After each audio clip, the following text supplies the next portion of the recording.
পয়লা July doctor Bidhanchandra রায়ের জন্মদিনে শ্রদ্ধার্ঘ্য রাজ্যের মুখ্যমন্ত্রী শুভেন্দু অধিকারীর। বিধানচন্দ্র রায়ের মূর্তিতে মালা পরিয়ে সল্টলেকের ময়ূখ ভবনে অনুষ্ঠানে যোগ দেন তিনি। আজ জাতীয় চিকিৎসক দিবসও। অনুষ্ঠানে উপস্থিত ছিলেন রাজ্যের স্বাস্থ্যমন্ত্রী শরৎ মুখোপাধ্যায়, পুরমন্ত্রী অগ্নিমিত্রা পাল, মুখ্য সচিব মনোজ আগরওয়াল সহ স্বাস্থ্য দপ্তরের একাধিক আধিকারিক, চিকিৎসক এবং স্বাস্থ্যকর্মীরা। বিধানচন্দ্র রায়ের জন্মদিনে বিধাননগর মহকুমা হাসপাতালের নাম পরিবর্তন করে রাখা হল ডাক্তার বিধানচন্দ্র রায় মাল্টি স্পেশালিটি হাসপাতাল। এদিনের মঞ্চ থেকে বিধানচন্দ্র রায়ের বিভিন্ন অবদানের কথা তুলে ধরেন মুখ্যমন্ত্রী। প্রফেসর চিকিৎসক সুকুমার মুখোপাধ্যায়, প্রফেসর চিকিৎসক গীতা গঙ্গোপাধ্যায় মুখোপাধ্যায়, ডাক্তার সুবীর চট্টোপাধ্যায় ও ডাক্তার শান্তা দত্তকে সংবর্ধনা দেওয়া হয়। চিকিৎসক তথা রাজ্যের প্রাক্তন মুখ্যমন্ত্রী ডাক্তার বিধানচন্দ্র রায়কে স্মরণ করে বলেন, ডাক্তার বিধানচন্দ্র রায় ছিলেন IM এর প্রথম বেসরকারি সভাপতি। আধুনিক পশ্চিমবঙ্গের স্বাস্থ্য নগর পরিকাঠামো গড়ে তোলার পিছনে তার ভূমিকা ছিল অনস্বীকার্য।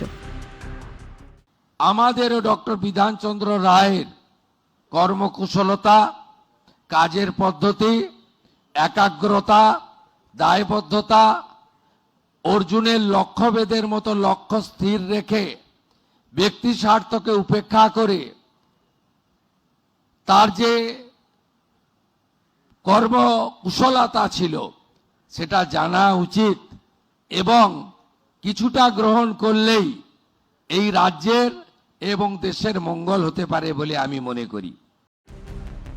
শুভেন্দু আরও বলেন, চিকিৎসার ক্ষেত্রে এই আমরা ওরা রাজনীতির প্রয়োজন ছিল না। অন্যদিকে আগের তৃণমূল সরকারের আমলে স্বাস্থ্য পরিকাঠামোর চরম অব্যবস্থার ছবিও তুলে ধরেন। তিনি বলেন, বাংলার মেধাবী ডাক্তাররা ভিন দেশে রাজত্ব করছে আর এই রাজ্যের মানুষ ভিন রাজ্যে হাসপাতালে লাইন দিচ্ছে। অন্য রাজ্যের মানুষের কাছে আছে আয়ুষ্মান কার্ড আর এ রাজ্যের মানুষ হাজার হাজার টাকার বিল মেটাচ্ছে। এটা কি কাম্য ছিল বাংলায়?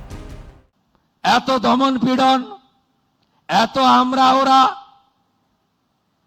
এত অবহেলিত চিকিৎসা ব্যবস্থা, এটা কি কাম্য ছিল?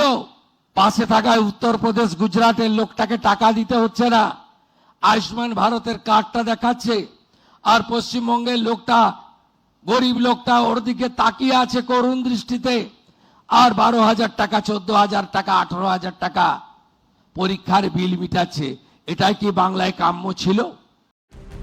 এই বিশেষ দিনেই একগুচ্ছ প্রকল্পের উদ্বোধন করলেন শুভেন্দু অধিকারী। এদিন গর্ভবতী মহিলাদের এবং শিশুদের জন্য 200টি অতিরিক্ত অ্যাম্বুলেন্সের উদ্বোধন করা হয়। জরুরি প্রয়োজনে সরকারি হাসপাতালে, রোগীদের জন্য বেসরকারি হাসপাতালে 10% সংরক্ষণ থাকবে। সরকারি হাসপাতালগুলিতে নজরদারির জন্য স্বাস্থ্য ভবনের কন্ট্রোল রুম চালু করা হলো। স্বাস্থ্য ভবনে প্রেক্ষাগৃহের উদ্বোধন, জেলার স্বাস্থ্য খাতেও নজর দেওয়া হয়েছে। নদিয়ায় ড্রাগ কন্ট্রোল অফিসের উদ্বোধন করেন শুভেন্দু। পাশাপাশি পূর্ব বর্ধমানের গলসি উত্তর, হাওড়া দক্ষিণ ও পূর্ব মেদিনীপুরের রানীচকে 3টি আরোগ্য আয়ুষ্মান মন্দিরও উদ্বোধন করা হয়। খণ্ডঘোষের ব্লক পাবলিক হেলথ ইউনিট ল্যাবও চালু করা হয়। মা ও শিশুর সঠিক সময়ে সঠিক স্বাস্থ্য পরিষেবা নিশ্চিত করার জন্য জননী পোর্টাল চালু। বাঁকুড়া সম্মিলনী মেডিকেল কলেজ ও হাসপাতালে ব্র্যাকি থেরাপির উদ্বোধন। এছাড়াও বাংলায় প্রধানমন্ত্রী মাতৃ বন্দনা যোজনার উদ্বোধন করেন মুখ্যমন্ত্রী।